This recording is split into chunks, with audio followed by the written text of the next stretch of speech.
Assalamualaikum warahmatullahi wabarakatuh. Jumpa lagi dengan mata pelajaran pendidikan Pancasila. Sehat? Alhamdulillah, masih tetap semangat ya. Masih tetap bersama saya, DRS Ahmad Misbah, MPD. Pada pertemuan kali ini, kita memasuki semester genap ini, kita akan membahas mengenai elemen yang ketiga, yaitu Bhinneka Tunggal Ika, dan kita masuki fase yang pertama, yaitu mengidentifikasi identitas individu dan identitas kelompok. Oke, kita masuk pada PowerPoint. Anak sekalian yang saya banggakan, pada kesempatan kali ini kita akan membahas dulu mengenai tujuan pembelajarannya.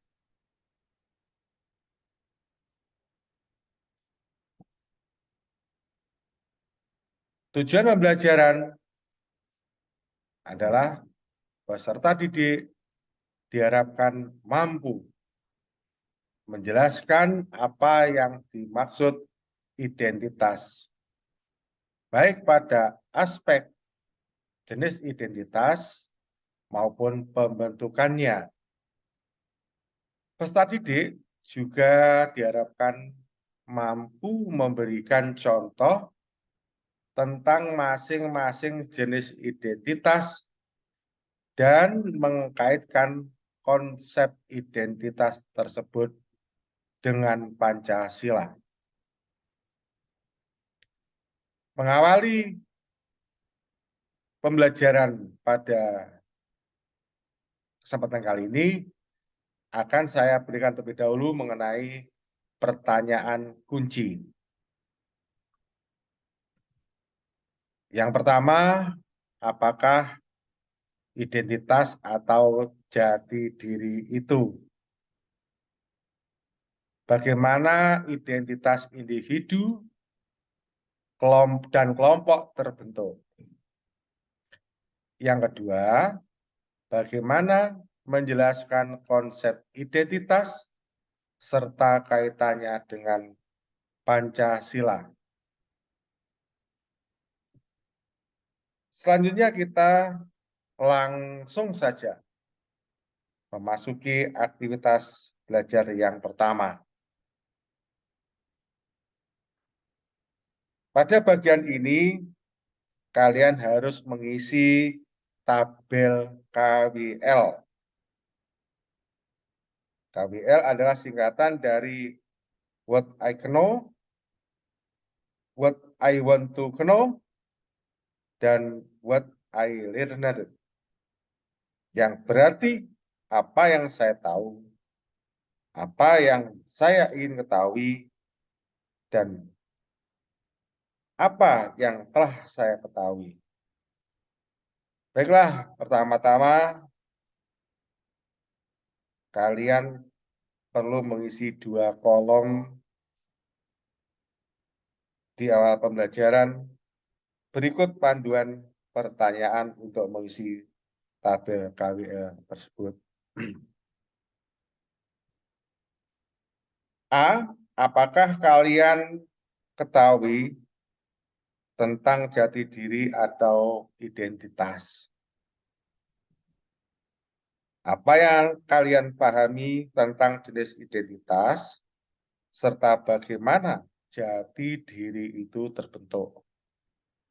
Yang B, tuliskan apa yang ingin kalian ketahui tentang jati diri kebinekaan dan kaitannya dengan Pancasila. Nah, di situ kalian selanjutnya bisa mengisi tabel berikut ini. Setelah kalian mengetahui tentang KWL ini dan telah selesai, maka kita akan lanjutkan mengenai penyampaian saya tentang jenis dan pembentukan identitas. Yang pertama,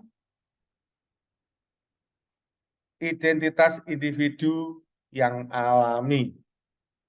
Ini berdirikan tentang ciri fisik manusia. Saat ada bayi yang baru saja lahir, pertama-tama yang kita ketahui tentu ciri-ciri fisiknya. Warna kulit, jenis rambut, golongan darah, mata, hidung, dan sebagainya. Adalah sebagian dari ciri yang melekat pada bayi tersebut. Nah, ciri fisik seperti ini bisa kita sebut sebagai karakter atau identitas yang bersifat genetik yang melekat pada diri manusia dan dibawa serta sejak lahir. Ciri fisik manusia sudah pasti berada satu dengan yang lainnya, berbeda satu dengan yang lainnya. Mereka yang lahir dari rahim yang sama sekalipun akan tumbuh dengan fisik yang berbeda, termasuk juga mereka yang terlahir kembar. Selanjutnya, yang kedua adalah identitas individu yang terbentuk secara sosial. Ini ada pengaruhnya dalam hal pekerjaan.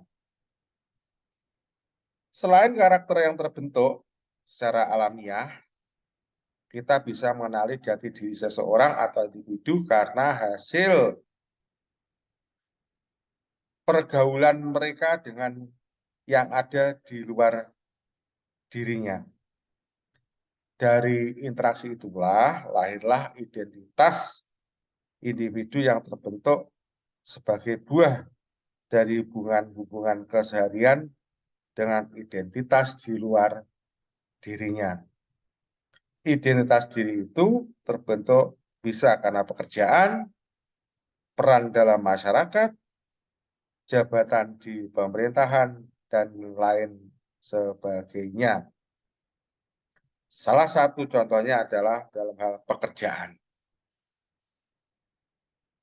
Selanjutnya yang ketiga adalah identitas kelompok yang alami. Ini katanya dengan masalah ras. Selain melekat pada individu, ada juga identitas yang secara alamiah menjadi ciri dari kelompok. Jadi, dalam suatu kelompok ada individu-individu yang menjadi anggotanya dan memiliki ciri yang sama. Istilah ras dalam bahasa Inggris adalah salah satu contoh bagaimana yang alamiah melekat pada sebuah kelompok. Ras digunakan untuk mengelompokkan manusia atas dasar lokasi-lokasi geografis, warna kulit, serta bawaan fisiologisnya seperti warna kulit, rambut, dan tulang. Yang keempat adalah identitas kelompok yang terbentuk secara sosial. Ini melekat dengan bangsa dan negara. Selain terbentuk secara alamiah, jati diri sebuah kelompok juga bisa terbangun karena ciptaan. Seperti halnya identitas individu yang terbentuk karena interaksi mereka secara sosial. Begitu pula halnya dengan identitas kelompok. Mereka yang suka sepak bola secara sosial Begitu pula halnya identitas kelompok. Mereka yang suka sepak bola pasti mengenal banyak nama klub atau kesebelasan. Selanjutnya, anak sekalian, setelah kalian memahami mengenai masalah jenis dan pembentukan identitas, kita akan memasuki aktivitas belajar yang kedua. Pada aktivitas belajar yang kedua kali ini, kalian akan saya berikan linknya untuk menonton film pendek yang berjudul Kembali kepada Karakter dan Jati Diri Bangsa.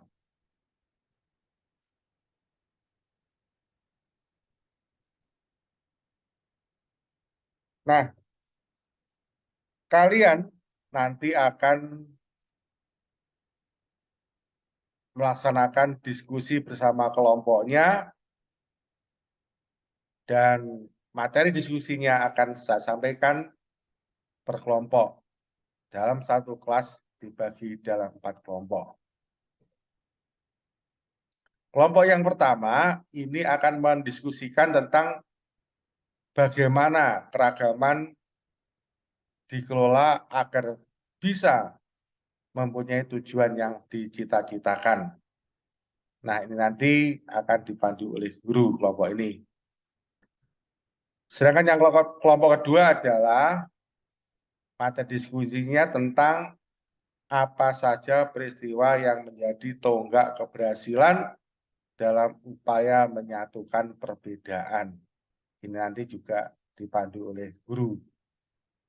Nah, sekarang yang kelompok 3 yang jadi materi diskusi adalah bagaimana jati diri bangsa Indonesia dalam pendidikan.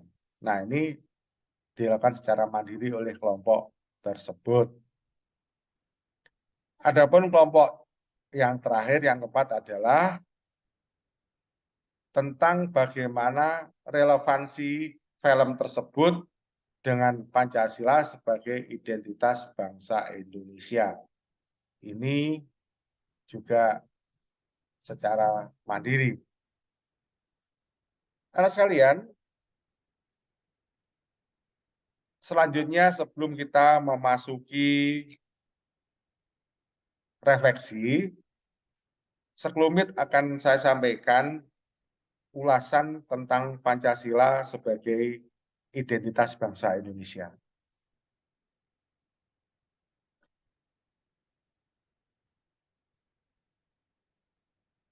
Pancasila sebagai identitas bangsa Indonesia, meski Insinyur Soekarno yang menyampaikan pidato pada tanggal 1 Juni tahun 1945, tetapi 5 dasar tersebut bukanlah identitas presiden yang pertama. Kelimanya merupakan identitas kita sebagai bangsa Indonesia. Tanpa Pancasila, tidak ada Indonesia. Begitupun sebaliknya. Identitas Indonesia adalah Pancasila, yang keduanya seperti dua sisi mata uang. Dari mana identitas Pancasila itu berasal? Seperti berulang kali disampaikan Insinyur Soekarno, dirinya bukanlah penemu Pancasila. Ia hanya menggali Pancasila dari bumi Nusantara.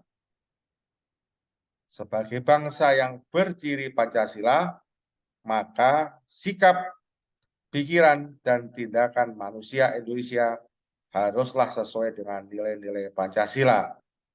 Jangan sampai Pancasila selesai sebagai sebuah jargon, tetapi tidak terimplementasi dalam sikap dan perbuatan.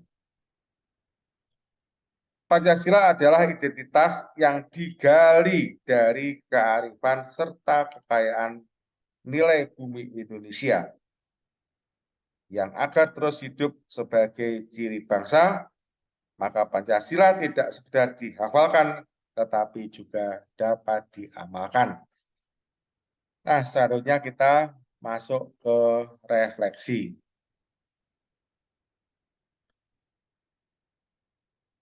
Setelah kalian mengikuti pembelajaran hari ini, silahkan kalian melakukan refleksi untuk membantu merefleksikannya. Maka aktivitas yang dilakukan adalah jawablah pertanyaan-pertanyaan di bawah ini. A. Dari proses belajar hari ini, hal yang saya pahami adalah titik-titik. Apa yang telah kalian pahami? B. Sedangkan dari proses belajar hari ini, yang belum saya pahami adalah apa saja. Yang ke-C adalah dari proses belajar hari ini, yang akan saya lakukan dalam kehidupan sehari-hari. Nah, inilah refleksi yang harus kalian tulis dengan sejujur-jujurnya, dengan sebenar-benarnya. Seperti biasanya pada akhir proses pembelajaran kali ini, kita lanjutkan dengan uji pemahaman. Nah,